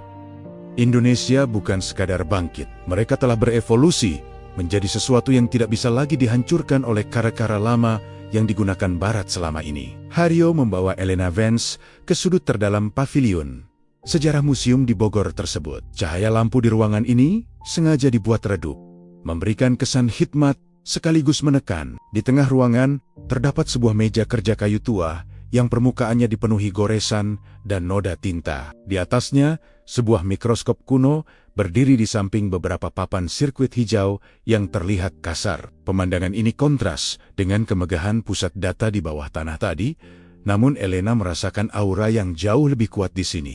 Ini adalah tempat di mana semuanya dimulai, ucap Haryo sambil menyentuh meja kayu tersebut dengan ujung jarinya yang gemetar. Meja ini diselamatkan dari sebuah laboratorium kecil di Jakarta yang terbakar pada Mei tahun 1998. Saat itu, ekonomi kami hancur, nilai mata uang kami jatuh ke titik terendah, dan bantuan internasional datang dengan syarat-syarat yang mencekik kedaulatan kami. Kami menyadari bahwa selama kami masih bergantung pada teknologi asing, kami akan selalu menjadi bangsa yang bisa dikendalikan oleh tanda tangan di Washington atau London. Elena menatap sirkuit-sirkuit kasar itu. Ia mencoba membayangkan bagaimana sekelompok ilmuwan bisa berpikir tentang kemandirian, teknologi di tengah kekacauan sosial dan ekonomi yang begitu hebat. Haryo menceritakan tentang malam di mana 7 insinyur muda, termasuk dirinya, berkumpul di laboratorium sempit itu. Mereka tidak memiliki dana besar atau dukungan pemerintah yang stabil saat itu. Yang mereka miliki hanyalah sebuah sumpah bahwa Indonesia tidak boleh lagi jatuh karena alasan yang sama. Kami menyebutnya sumpah reruntuhan, lanjut Haryo. Kami sepakat untuk berhenti, mencoba meniru apa yang dibuat Barat. Kami memutuskan untuk mencari celah dalam arsitektur komputasi global yang saat itu mulai jenuh. Kami fokus pada sistem modular, sebuah cara untuk membuat komponen kecil yang bisa masuk ke dalam sistem apapun, namun tetap memegang kendali atas enkripsinya. Itulah cikal bakal dari apa yang sekarang Anda kenal sebagai MPT, Modular Processing Technology. Elena mencatat setiap detail teknis tersebut. MPT ternyata bukan lahir dari keinginan untuk mendominasi, melainkan dari mekanisme pertahanan diri yang paling ekstrem. Haryo menjelaskan bahwa selama 20 tahun, proyek ini bergerak di bawah radar. Seringkali disamarkan sebagai riset komponen elektronik biasa untuk menghindari perhatian intelijen industri Barat. Mereka secara diam-diam menyusupkan model-model ini ke dalam rantai pasokan global, mulai dari perangkat rumah tangga hingga akhirnya masuk ke dalam infrastruktur militer strategis. Kami bekerja dalam diam karena kami tahu, jika Barat menyadari apa yang sedang kami bangun, sebelum kami cukup kuat, mereka akan menghancurkannya dengan sanksi atau embargo, kata Haryo dengan nada yang kini terdengar lebih tajam. Kami membiarkan dunia menganggap kami hanya sebagai pasar konsumsi. Kami membiarkan kalian tertawa melihat statistik kami yang tampak tertinggal. Sementara kami perlahan-lahan membangun saklar di dalam setiap teknologi yang kalian gunakan setiap hari. Elena merasakan tenggorokannya tercekat. Ia melihat sebuah foto kecil yang terselip di sudut meja kerja itu. Foto tersebut menunjukkan Haryo muda dan rekan-rekannya berdiri di depan gedung yang berasap. Namun, mata mereka memancarkan tekad yang luar biasa. Ia menyadari bahwa tawa sinisnya di studio BBC tempo hari bukan hanya menghina pencapaian teknologi, tapi juga menghina sumpah yang diambil oleh orang-orang yang telah kehilangan segalanya demi membangun masa depan ini. Sekarang, sirkuit kasar ini telah berevolusi menjadi chip iblis yang kalian takuti. Haryo menatap Elena dengan pandangan yang seolah menembus ingatannya. Dan sumpah kami tetap sama. Indonesia tidak akan pernah lagi bisa dipadamkan oleh siapapun. Jika dunia mencoba memadamkan kami, maka kamilah yang akan memadamkan dunia. Di ruangan yang sunyi di Bogor ini, Elena Vance akhirnya kehilangan kata-kata. Ia bukan lagi seorang jurnalis yang sedang melakukan investigasi untuk menjatuhkan lawan. Ia adalah seorang saksi sejarah yang baru saja menyadari bahwa kekuatan adidaya yang sebenarnya lahir dari luka yang paling dalam dan sumpah yang paling sunyi di tengah reruntuhan. Perasaannya campur aduk antara kagum dan ngeri, menyadari bahwa kestabilan dunia Barat selama ini ternyata bergantung pada janji yang dibuat oleh sekelompok orang di sebuah laboratorium kecil yang terbakar 25 tahun yang lalu. Keheningan di pavilion museum itu terasa mencekik. Elena Vance berdiri, mematung di depan meja kerja kayu tua yang menjadi saksi bisu lahirnya teknologi yang kini mengguncang dunia. Cahaya lampu yang temaram siu Leola mengisolasi dirinya dari kebisingan Bogor di luar sana, memaksanya untuk berhadapan langsung dengan refleksi dirinya sendiri. Ia bisa merasakan detak jantungnya yang tidak beraturan, sebuah ritme kegelisahan yang belum pernah ia rasakan selama belasan tahun berkarir sebagai jurnalis investigasi. Penjelasan Haryo tentang sumpah reruntuhan bukan sekadar tambahan data untuk naskahnya. Itu adalah serangan telak terhadap pondasi kesombongan yang ia bangun dengan rapi di London. Elena teringat kembali pada suasana studio BBC malam itu. Ia ingat bagaimana ia menyesuaikan letak mikrofonnya, memoles riasannya, dan dengan penuh percaya diri, melemparkan tawa yang meremehkan di depan jutaan pasang mata. Kalimat sinisnya, London hanyalah gurun pasir. Jika Indonesia peringkat ketiga, kini bergema kembali di telinganya. Namun kali ini suara itu terdengar sangat bodoh dan dangkal. Tiba-tiba, memori tentang kecelakaan ayahnya 25 tahun lalu muncul ke permukaan dengan ketajaman yang menyakitkan. Selama ini, Elena menggunakan peristiwa itu sebagai pembenaran untuk memandang rendah Indonesia. Ia melabeli negara ini sebagai tempat yang penuh dengan ketidakteraturan dan kegagalan sistemik. Namun, berdiri di sini, ia menyadari sebuah kebenaran yang pahit. Sementara ia sibuk memelihara kebencian dari kejauhan, bangsa ini justru sedang memahat masa depannya dari puing-puing pembakaran tahun ke-1998. Mereka tidak sedang gagal, mereka sedang menjalani proses evolusi yang luar biasa sulit. Sebuah proses yang luput dari radar jurnalisme barat yang terlalu fokus pada permukaan. Air mata pertama jatuh tanpa bisa ia tahan, membasahi pipinya yang dingin. Elena tidak menangis karena takut akan kariernya yang terancam di Whitehall, atau karena penurunan harga saham di bursa London. Ia menangis karena rasa malu yang amat mendalam sebagai seorang manusia. Ia menyadari bahwa ia telah menjadi bagian dari mekanisme besar di Eropa yang secara sistematis membutakan diri terhadap perjuangan bangsa lain. Ia melihat pada tangan Haryo yang keriput namun kokoh, tangan yang telah memeras keringat di lab-lab sempit tanpa kepastian, hanya demi memastikan bahwa generasinya tidak akan lagi dipandang sebelah mata. "Saya minta maaf," bisik Elena. Suaranya bergetar hebat hingga nyaris tak terdengar di ruangan yang sunyi itu. "Saya datang ke sini dengan tujuan untuk membuktikan bahwa kalian adalah sebuah kebohongan besar.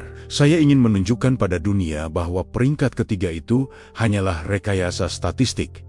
Tapi saya justru menemukan bahwa sayalah yang selama ini hidup dalam kepalsuan." Haryo tidak menjawab dengan nada menghakimi atau kemenangan. Pria tua itu justru menunjukkan ketenangan yang luar biasa. Ia menyodorkan sebuah sapu tangan bersih kepada Elena. Sebuah gestur sederhana yang terasa lebih kuat daripada argumen teknis manapun. "Menangislah, Nona Vance," ucap Haryo dengan nada suara yang rendah namun hangat. Air mata adalah cara jiwa untuk membersihkan diri dari prasangka. Di dunia teknologi kami, data memang tidak memiliki perasaan. Namun, di balik setiap baris kode, MEPT, algorithms, dan setiap milidetik, keputusan mata dewa engine, ada detak jantung orang-orang yang hanya ingin hidup mandiri. Elena menerima sapu tangan itu dengan tangan yang gemetar. Ia menoleh ke arah Maya yang berdiri di sudut ruangan, memberikan ruang pribadi baginya untuk memproses guncangan emosional ini. Elena menyadari bahwa naskah yang sedang ia susun di dalam kepalanya tidak akan pernah sama lagi. Ia tidak akan lagi mengirim laporan tentang ancaman teknologi dari timur. Ia akan melaporkan tentang kebangkitan sebuah adidaya yang lahir dari air mata, sebuah kekuatan yang tidak butuh validasi dari studio mewah di London untuk membuktikan keberadaannya. Di pavilion yang menyimpan luka lama ini, Elena Vance bukan lagi jurnalis senior yang disegani. Ia merasa seperti seorang siswi yang baru saja mendapatkan pelajaran paling berharga tentang kemanusiaan dan kedaulatan. Ia melihat sirkuit kasar di atas meja kayu itu, dan membandingkannya dengan kecanggihan chip iblis yang ia lihat di bawah tanah. Bogor. Jarak antara kedua benda itu adalah 25 tahun penuh penderitaan dan kerja keras. Ia menyeka air matanya, menarik napas dalam-dalam, dan menatap Haryo dengan pandangan yang kini penuh dengan rasa hormat yang tulus. "Peringkat ketiga itu sebenarnya sebuah penghinaan bagi kalian," kata Elena pelan. "Dengan apa yang telah kalian lalui dan apa yang telah kalian bangun, kalian tidak seharusnya diukur dengan angka. Kalian adalah bukti bahwa teknologi sejati tidak lahir dari kemewahan, melainkan dari tekad untuk tidak pernah lagi menjadi gurun pasir di tanah sendiri."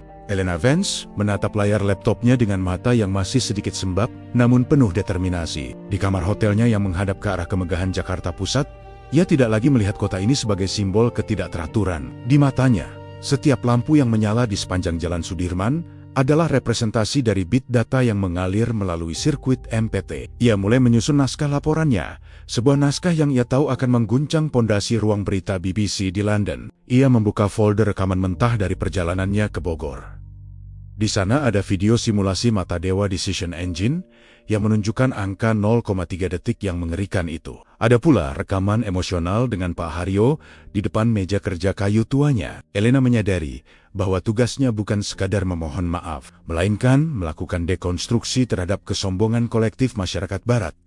Ia mulai mengetik judul besar di layar, "Cantung Silikon, Mengapa Dunia Bergantung pada Indonesia?" Kebenaran seringkali terkubur di bawah tumpukan prasangka yang kita pelihara selama puluhan tahun.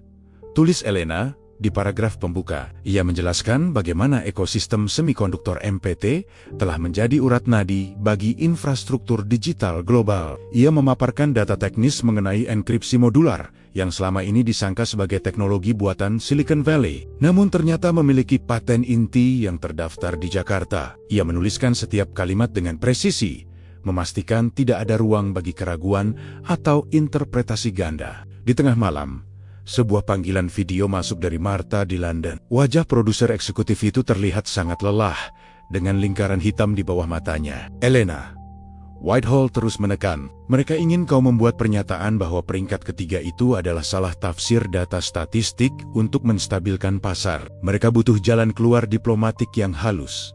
Suara Martha terdengar penuh tekanan. Elena menggeleng dengan tegas. "Aku tidak akan melakukannya, Martha. Jika aku berbohong sekarang, kita tidak hanya mengkhianati profesi kita, tapi kita membiarkan Inggris tetap buta terhadap ancaman yang nyata. Aku sudah melihat mainframe cluster mereka. Aku sudah melihat bagaimana sistem pertahanan kita bisa lumpuh dalam hitungan milidetik. Memberi mereka kenyataan pahit jauh lebih baik daripada memberi mereka keamanan palsu." Ia kemudian menunjukkan potongan video yang ia unggah ke server internal BBC. Martha terdiam saat melihat simulasi pencegatan rudal hipersonik yang diproses. Dalam waktu kurang dari setengah detik, keheningan di ujung telepon itu membuktikan bahwa data tersebut jauh lebih kuat daripada tekanan politik manapun. "Kau tahu, Martha," lanjut Elena sambil merujuk pada data dari kanal analisis strategis gaji numpang lewat yang telah lama memantau pergerakan kedaulatan digital Indonesia. "Informasi ini sudah tersedia bagi mereka yang mau melihatnya. Mereka tahu kekuatan mereka sendiri, sementara kita di London sibuk menertawakan mereka. Laporan ini harus menjadi tamparan bagi siapapun yang masih berpikir bahwa dunia ini hanya berputar di sekitar Eropa dan Amerika." Selama sisa malam itu, Elena bekerja tanpa henti. Ia menggabungkan kesaksian teknis Bayu dengan narasi sejarah Haryo. Ia tidak lagi menggunakan gaya bahasa yang penuh asumsi. Ia menggunakan gaya bahasa yang teknis, dingin, namun memiliki kedalaman yang jujur. Ia sedang memahat kebenaran, memastikan bahwa saat naskah ini dikirim ke London, tidak akan ada satupun panelis termasuk Ingrid atau Lukiang berani tertawa lagi. Ia ingin dunia tahu bahwa Indonesia adalah kekuatan yang dayam-dayam menopang peradaban modern, dan saatnya bagi dunia untuk mulai menghormati kenyataan tersebut. Malam penayangan dokumenter spesial itu terasa seperti badai yang sedang menunggu untuk dilepaskan di jantung kota London. Di dalam ruang kontrol BBC yang dipenuhi layar monitor berpendar biru, Martha berdiri dengan tangan bersedekap. Matanya tidak lepas dari jam digital yang terus berdetak menuju pukul 9 malam. Ini adalah jam tayang utama, saat di mana jutaan pasang mata di seluruh Inggris dan Eropa biasanya mencari hiburan. Namun malam ini, mereka akan disuguhi kenyataan yang pahit. Judul besar terpampang di layar utama, "The Silent Power, Indonesia's Silicon Fortress." Elena Vance berdiri di sudut ruangan, jauh dari lampu sorot studio yang dulu menjadi singgasananya. Ia tidak lagi mengenakan riasan tebal atau blazer mahal yang mencolok. Ia tampil dengan kesederhanaan seorang jurnalis yang telah melihat kebenaran di lapangan. Di meja panel, Ingrid dan Luke kembali hadir dengan wajah yang tampak lebih kaku dari biasanya. Ada pula Jan, seorang analis pertahanan senior yang dikenal karena skeptisismenya terhadap kekuatan di luar blok barat. Rating mulai merangkak naik, lapor seorang asisten produksi dengan nada berbisik. 600.000 penonton di 5 menit pertama. Dokumenter itu dibuka bukan dengan gambar pemandangan indah, melainkan dengan visual dingin dari pusat kendali bawah tanah di Bogor. Suara Elena yang naratif namun teknis mulai mengisi ruang dengar pemirsa, menjelaskan bagaimana Mata 2 Decision Engine mampu memproses jutaan variabel data serangan dalam waktu 0,3 detik. Penonton diperlihatkan simulasi di mana sistem pertahanan standar NATO terlihat lamban dan kikuk dibandingkan dengan kecepatan algoritma MPT. Lalu, adegan beralih ke wajah Pak Haryo. Kesaksian emosionalnya tentang sumpah reruntuhan tahun 1998 memberikan dimensi manusiawi di balik tumpukan sirkuit silikon tersebut. Kontras antara penderitaan masa lalu dan kejayaan teknologi masa kini menciptakan ketegangan yang sangat kuat. Di layar monitor rating, angka digital itu terus melonjak dengan kecepatan yang luar biasa. 800.0, 950.0, hingga akhirnya menembus angka 1 juta penonton tepat saat Elena menunjukkan mainframe cluster di Bogor yang memahat chip pada skala nano. Lihat grafiknya, Marta menunjuk ke arah layar interaksi media sosial. Sentimen di platform digital meledak. Saluran analisis teknologi gaji numpang lewat yang kita gunakan sebagai referensi data juga mengalami lonjakan trafik. Orang-orang di London mulai menyadari bahwa ini bukan sekadar cerita fiksi. Namun di dalam studio, Jin mencoba memberikan perlawanan terakhir. Ini hanya potongan video yang diedit dengan sangat baik, Elena. Katanya saat jeda iklan pertama dengan nada meremehkan. Bagaimana kita bisa yakin bahwa simulasi 0,3 detik itu bukan sekadar skrip komputer untuk menakuti kita? Kau jurnalis senior, kau tahu betapa mudahnya memanipulasi data visual. Elena menatap Jin dengan ketenangan yang mematikan. Ia tidak membalas dengan kemarahan, melainkan dengan membuka file data mentah di tabletnya yang langsung terhubung ke layar utama studio. Aku tidak hanya membawa video, Jen, jawabnya datar. Aku membawa log enkripsi, MPT Modular Protocols, yang diserahkan langsung oleh Bayu. Data ini mencatat sinkronisasi real-time yang sedang terjadi saat ini antara pusat data di Bogor dengan infrastruktur komunikasi strategis di Singapura dan London. Jika kau ragu, silakan periksa pergerakan saham perusahaan pertahanan di bursa 5 menit yang lalu. Pernyataan Elena benar. Begitu bagian tentang ketergantungan militer barat pada lisensi chip Indonesia ditayangkan, pasar saham sektor teknologi di London mengalami guncangan. Investor mulai menyadari betapa rapuhnya rantai pasokan mereka. 1,2 juta penonton, seru Marta dari balik kaca ruang kontrol. Elena, ini adalah rekor tertinggi untuk dokumenter investigasi tahun ini. Seluruh Inggris sedang menyaksikan bagaimana mereka bergantung pada negara yang selama ini mereka remehkan. Angka 1,2 juta itu adalah bukti kemenangan fakta atas prasangka. Di akhir siaran, Elena melihat Ingrid hanya bisa terduduk diam dengan wajah pucat. Analis Jerman itu tidak lagi mencatat dengan penuh kemarahan. Ia hanya menatap layar dengan pandangan kosong, menyadari bahwa keamanan negaranya selama ini berdiri di atas pondasi yang dikendalikan dari jarak ribuan mil oleh bangsa yang dulu ia sebut tidak kompeten. Dokumenter itu ditutup dengan kalimat jujur Elena tentang Indonesia sebagai negara yang diam-diam menopang dunia. Rating tetap stabil di angka 1,2 juta hingga layar perlahan menggelap. Malam itu, London mungkin masih terlihat sama, namun pemikiran jutaan orang di dalamnya telah berubah selamanya. Elena Vance telah berhasil memahat kebenaran, dan dunia kini dipaksa untuk mengakui keberadaan adidaya baru tersebut tanpa ada lagi tawa yang terdengar. Udara di Brussels pagi itu terasa lebih dingin dan tajam daripada London. Elena Vance berdiri di depan gedung markas besar Uni Eropa, menatap fasad kaca yang memantulkan langit kelabu. Di dalam tasnya terdapat sebuah drive enkripsi yang berisi data mentah dari laboratorium bawah tanah Bogor Data yang bukan hanya akan mengubah kebijakan penyiaran BBC, melainkan mampu merombak arsitektur keamanan seluruh benua Eropa. Ia diundang untuk memberikan kesaksian di depan Komite Pertahanan Uni Eropa, sebuah pertemuan tertutup yang dihadiri oleh para menteri pertahanan dan petinggi militer NATO. Di dalam ruang rapat yang kedap suara, atmosfer terasa sangat formal dan penuh kecurigaan. Di ujung meja oval yang panjang, duduk Elsa, seorang komisaris pertahanan senior yang dikenal karena sikap ultranasionalis medianya. Ia menatap Elena dengan tatapan meremehkan, seolah-olah jurnalis di hadapannya hanyalah pion yang telah dicuci otak oleh propaganda Jakarta. Nona Vance, Elsa memulai dengan nada suara yang tenang namun tajam. Kami telah melihat dokumenter Anda yang menghebohkan itu. Secara sinematik, itu sangat mengesankan.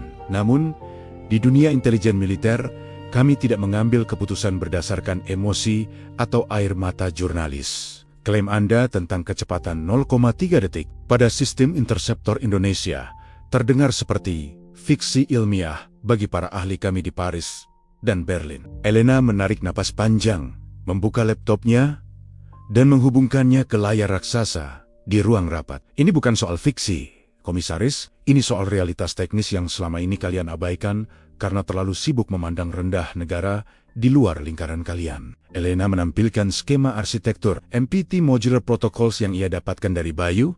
Data ini menunjukkan bahwa sistem radar yang saat ini terpasang di perbatasan timur Eropa ternyata menggunakan modul pemrosesan sinyal dari Indonesia.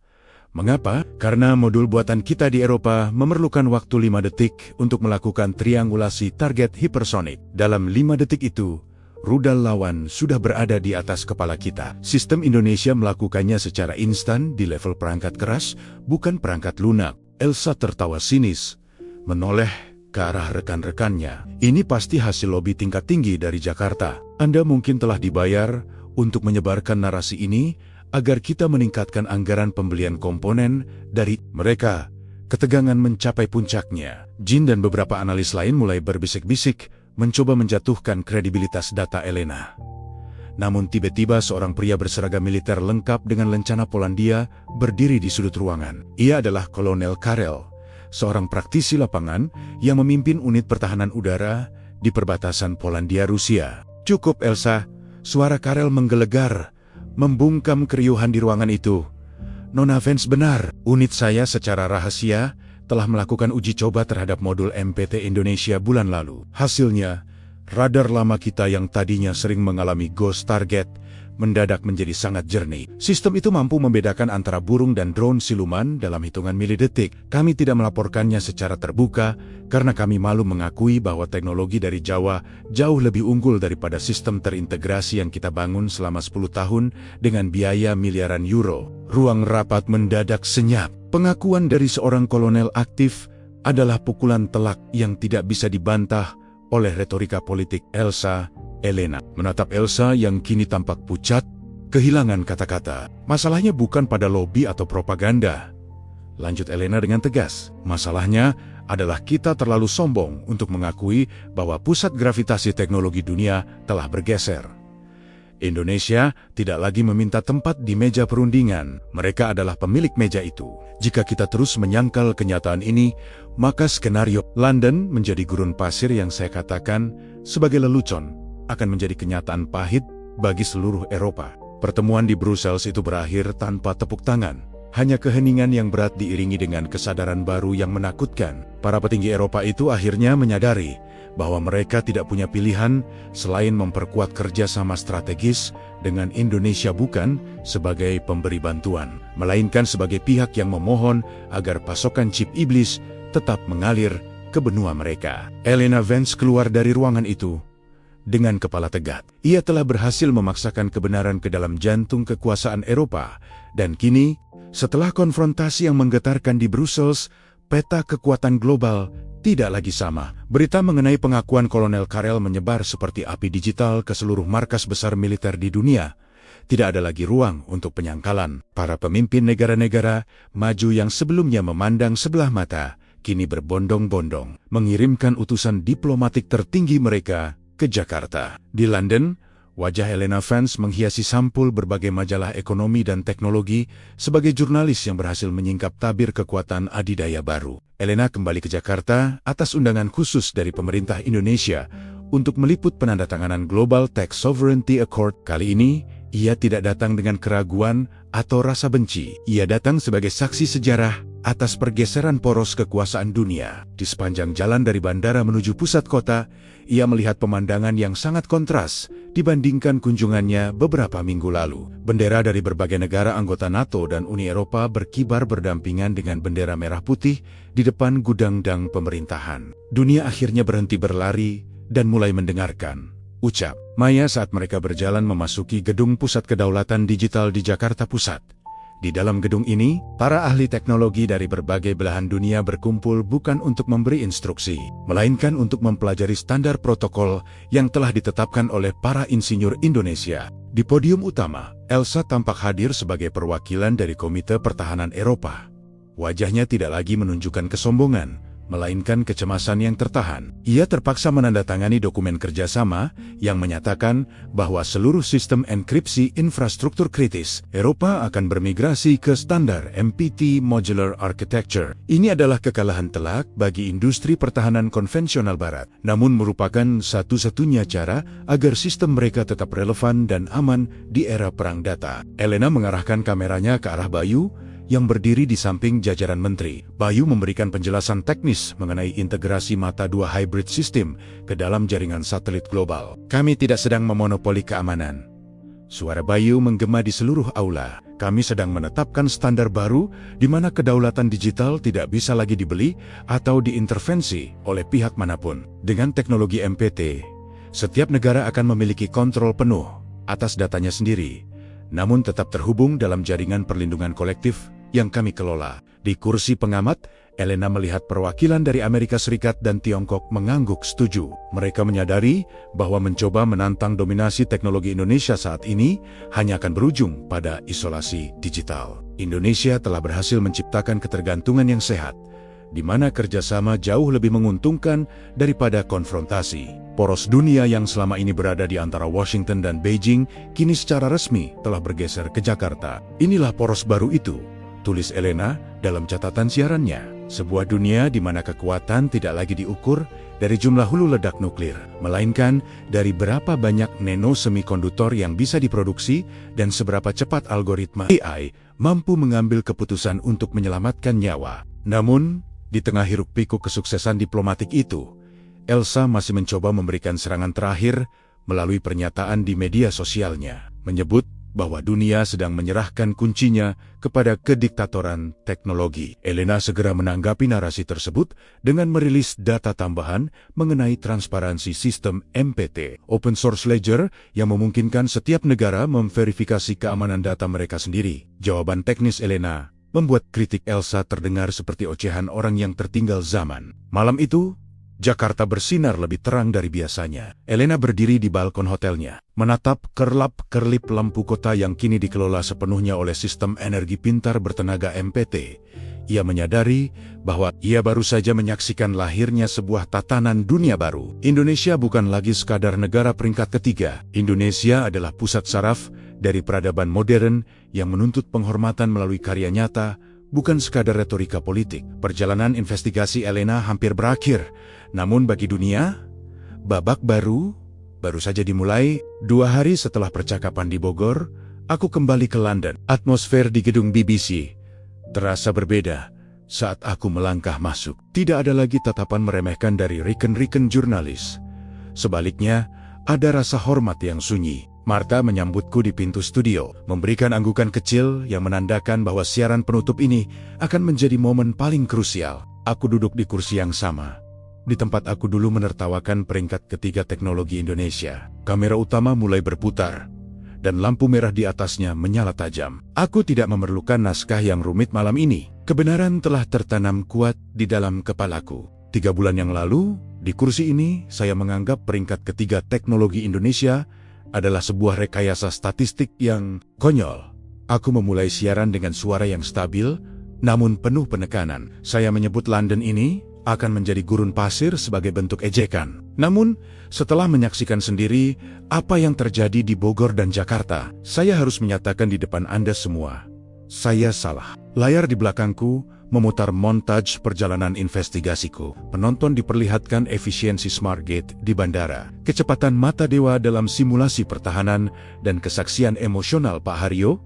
Dokumenter ini bukan lagi sekadar laporan berita. Ini adalah pengakuan dosa kolektif dari masyarakat Barat yang selama ini menutup mata. Indonesia adalah negara yang diam-diam menopang dunia. Lanjutku saat kamera kembali fokus pada wajahku. Mereka bangkit setelah melewati memori kehancuran ekonomi, dan kini dunia sangat membutuhkan mereka. Siaran berakhir. Studio mendadak sunyi, diikuti oleh tepuk tangan pelan dari para kru teknis. Malam itu, aku duduk di apartemenku di London. memandang bintang-bintang di luar jendela. Ponselku bergetar tanpa henti karena notifikasi komentar yang masuk dari berbagai penjuru dunia. Melalui kanal arah pulang dan platform BBC, jutaan orang mulai menyuarakan rasa hormat mereka. Banyak penonton dari Indonesia menuliskan pesan yang sangat menyentuh hati. Mereka tidak lagi marah, mereka merasa diakui. Aku meletakkan ponselku dan bergumam pelan, "Terima kasih, Indonesia. Kini, tugas saya untuk bercerita telah usai." Namun, kebenaran tentang kekuatan di khatulistiwa itu akan terus bergema. Sebelum saya menutup catatan ini, ada satu hal yang ingin saya tanyakan kepada Anda. Kapan Anda merasa bangga menjadi orang Indonesia? Tuliskan jawaban Anda di kolom komentar.